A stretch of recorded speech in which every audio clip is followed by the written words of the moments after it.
Welcome back to Monday's Loose Women. Now, comedian Hugh Dennis's ex-wife, Miranda Carroll, has revealed the reason why she called time on their marriage. She says it was boredom that ultimately killed their relationship. She says he was very sweet and loving, but not terribly exciting. He just couldn't manage romance. On the plane to Italy for our honeymoon, he ended up sitting 20 seats behind me. But can the mundane actually make your relationship more secure? Well, it might have been because she was boring. What a horrible thing to say. Yes. Maybe he wanted to sit far away from her because she was not very hot. I think boredom is a killer. And as a Gemini, I just can't bear being bored. I'm not often bored because life is quite busy. But I think within a relationship, there's a big difference between contentment, just when you're happy to be plodding along, and obviously with children there has to be some element of routine, to that point when you get that knot in your stomach. And sometimes Tim, bless him, will be telling me a story on the phone, and all I want him to say is, I've taken your car to the garage and the wing mirror is being replaced. But I then get the whole story. So then Bill said, right, there's a knot come off the side like this, and I go, shut up! No, but that's not... I can't bear it. Mundanity. That's you being frustrated and irritated by him. Impatient. Yes, and impatient indeed. No, but but the thing is that, as I say, it's like when you're talking to some people, and they are the most boring people in the world, and you get that knot, which makes me want to punch them and then be sick. You know, you have to learn to tune out. I think, you know, the first thing you said is boredom is a killer. It's not. You know, I think boredom is well underrated, actually. Yeah. No, I think you're mistaking that people are bored. I love nothing more than just being at home on my own, watching Snapped Women Who Kill and lots of serial killer documentaries and lying and having my glass of wine. That's, to a lot of people, might be a boring night.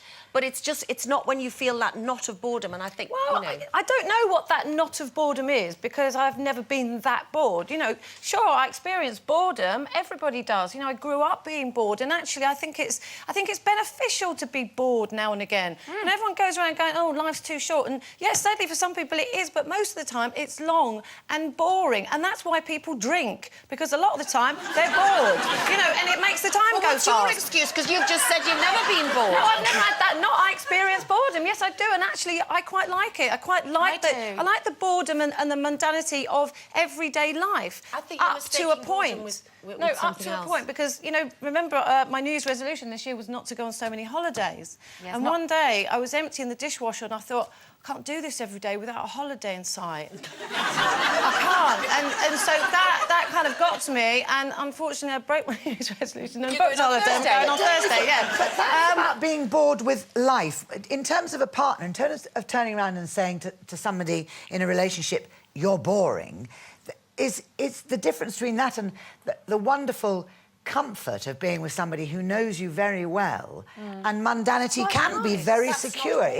That's contentment, as you say. So, which is lovely, I think, to have that, because let's face it, when you're out working, life can be full of horrors and can be boring. So you need that bedrock of a really strong emotional I think you can tell a couple who are just content, if you go out, a couple who are just content being in each other's company, and those couples who sit for the whole night just staring at you or staring at somebody else, and they just never speak for the whole night. That is like kill me now for a relationship. They might not be bored, and the fact is, when you say to someone... Why are they going out to sit like that? If you tell someone they're boring, they might not be boring, they're just boring you, because you're impatient and you can't be bothered to listen to them. And this is the person who would...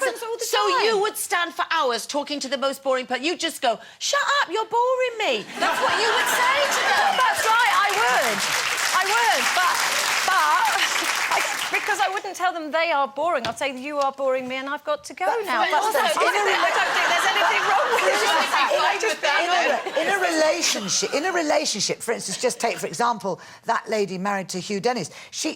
It might be that they set each other off in the wrong way. You could be boring because your partner is not bringing out the best in you. And if you're in a relationship, it is a bit of give and take. It's about compatibility, isn't it? You've got to share the same and interests. also, if it's having a bit of a boring bit, then try and do something to lift them Don't you think, in this day and age, up. especially when you know, she was talking about being newlywed, you know, there's this really unrealistic expectation that love is all about highs and not about lows, and that if a relationship's going to last as a marriage should forever, then it's going to be boring at times. Exactly. And your job is to stick with it during the Exactly. boring bits. She must have discovered because before the that's wedding vows. day. Before the wedding day, she must have discovered. I she think, was you know, people just need to man up a bit or grow up a bit, because when you say for better or worse, that's what they're talking about. boring. The bit where they make you yawn. Yeah, and actually, we do read about them all the time, these middle-aged women that get to middle age and they just think, right, I'm bored with my life, and they blame it on the husband or whatever and run off and go to somewhere and come back with a Maasai warrior or something like that. Do you know what I mean?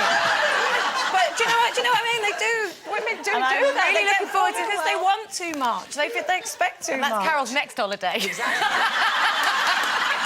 Forward to it. OK, a brand new week deserves a brand new competition prize here at Loose Women. And, boy, we have got a whopper for you this week. We're giving away 10 grand in cash and £5,000 in M&S vouchers. But your chance to win, just answer the following question correctly.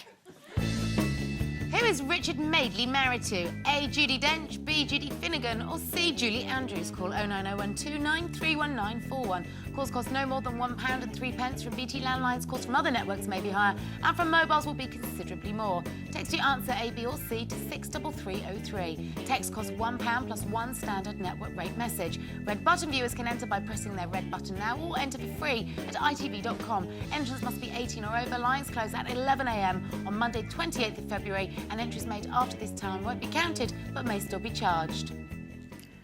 And the best of luck. Now, it's widely accepted that you get better with age, and that's certainly true of the drama for which our next guest is known. As Taggart's 27th series concludes tomorrow night, D.I. Ross's personal life is falling apart. With gambling debts and helping a drug addict in his own home, he's now at the mercy of gangster baby Doc. And as the hunt for a suspect of Glasgow's latest murder persists, Ross's personal problems see him taken away from the job he loves. Why exactly am I under investigation? It was a wee bit melodramatic, sorry.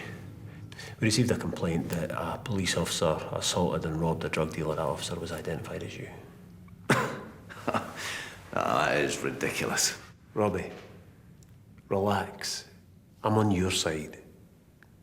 I'm not about to take the word of a known drug dealer over that of a police officer with more than 20 years' experience. But we need to work together to clean this up. Please welcome John Mickey.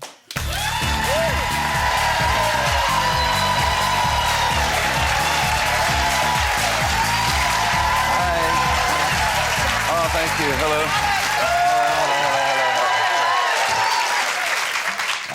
It's all going wrong for you, isn't it? Your life's unravelling as D.I. Ross. Certainly not boring for D.I. Ross. No. My God, anything but. Nothing mundane about his existence, Nothing is there? mundane at all. No. How It's did he all put happening. himself in this mess? Oh, God, he's got so many problems. It's a tough job being a cop. I've spoken to the real ones, so I know. And I say, you know, they have a lot of problems in their lives. And a lot of that can be alcohol, it can be relationship problems. And Robbie kind of lives life to the full, and he certainly has a lot of problems. But he gets his kicks from gambling. And Which is legal. gambling, drink, and sex is, well, all legal stuff. But he goes too far with everything.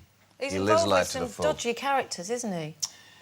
Yeah, he is. For a policeman. But I think he's quite naive. He does that on purpose to get information. He's quite naive, though, isn't he, as well? I'm a real Taggart fan, so I've watched from day one. I absolutely love it. And I have to say, thank you. I think the standard has remained completely fantastic, don't you think? The acting, everything's brilliant. So we've had a long time to get to know you, which is great, I think, because... Because is it 12 years, John, that you've been in it now? It is, yeah. 12 years, yeah. Sorry, Linda. So, and I, you know, over the years, I always think he does things full on, be it the wrong thing sometimes, but as a cop, he really cares and he really gets involved. And he's a bit naive sometimes. Yeah, he is a bit naive. He needs a good woman, I think, to sort him well, out. He's got rid of all those. But what's happening with him and D.I. Reid? Because there's chemistry there, isn't there? And they had to kiss undercover.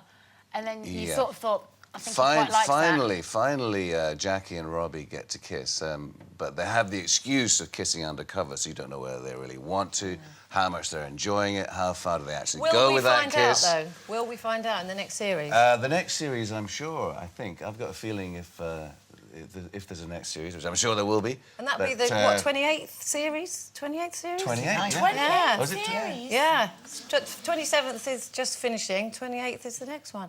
Has there ever been an episode where there hasn't been a murder? No. What? Because Murder. If Taggart were to be believed, Scotland is not a safe place to be, is it? well, Midsummer murders. Midsummer's a nightmare. that's the most dangerous place in the world. You don't want to be walking around on midsummer, do you? You should have a sabbatical. Robbie should go and visit Midsummer. That'd be interesting. That'd be interesting, yeah. No, Glasgow is actually the murder capital of Europe, but Well, if it you're is a now, civilian, because of you lot. if you're a civilian, you'll not be troubled in Glasgow. It's as safe as anywhere you could be. But if you're involved in drug running and that kind of thing, if you're in a gang, then the chances are, well, that's when that's where the murders happen. So. Really, Glasgow's a very safe place. Now, you're very proud of your Scottish roots, and you've turned your hand to documentary making, and you've actually explored your own personal history. Was that a voyage of discovery for you? It was. I mean, it started off that I just wanted to create a new tartan for my family, and I wanted to really use that as an excuse to investigate the history of tartan. And it then turned, and I suggested this idea to STV, and it turned into something huge where it became about whiskey, haggis, and everything kind of iconically Scottish, and the hills, etc., etc., etc. And it was very interesting. Yeah, it became quite a big series when I thought it was just going to be a 1-hour special. I really enjoyed presenting it. It was So you good. got a tartan? Yes, created a new tartan for the Mickey, or the Mickeys, for the Mickey family. So yeah, it was good with the whole history. In the tartan, there's like two brothers. One killed the other. There was a murder in the past, and so there's a red line going through it, which is the dead one, and an orange line, which is the killer. Marvellous. Yeah. So there's a whole story. There's quite an intricate story in a lot of tartans, actually. You heard us talking before about the suggested price rise in alcohol. Do you think that that's something that will work? Would it work in Scotland? It needs to work in Scotland. I think I have quite strong views about this. I think that cheap booze in supermarkets, I think that needs to stop. But I think that pubs are a big part of British culture, and I think that they need to be given a break, and I think people need to be encouraged to go to. They've just about to survived pubs. the smoking ban, haven't they? I mean, hardly, though. Hardly, yeah. Somehow. Yeah, but I think, in many ways, they've just survived the fact that alcohol is so cheap in supermarkets. I think that's the biggest threat to pubs, and I think pubs are a big part of our culture, You're and right, we need actually. And get families back into pubs. Because actually, if our culture is not to go out in gangs and just get drunk, if you involve it as Sunday night, as the social thing that it always and was drink, in pubs. yeah, absolutely, Well, maybe absolutely. if So it that- wasn't so expensive in pubs, people would go out more. It has got so expensive when you go out. There are certain pubs where I know you can get a cheap pint. Really, where? Yeah. I'm not allowed to mention any brand names, am I? I'll take you to one, Carol. She's all ears. Oh, well, continued success with Taggart. I can't see how it can put a foot wrong. The End of Justice, your series episode tomorrow night, is aired at 9 o'clock here on ITV1. Best of luck. Thank you very much, John. Thank Mickey, you everyone. very much, ladies. Thank you.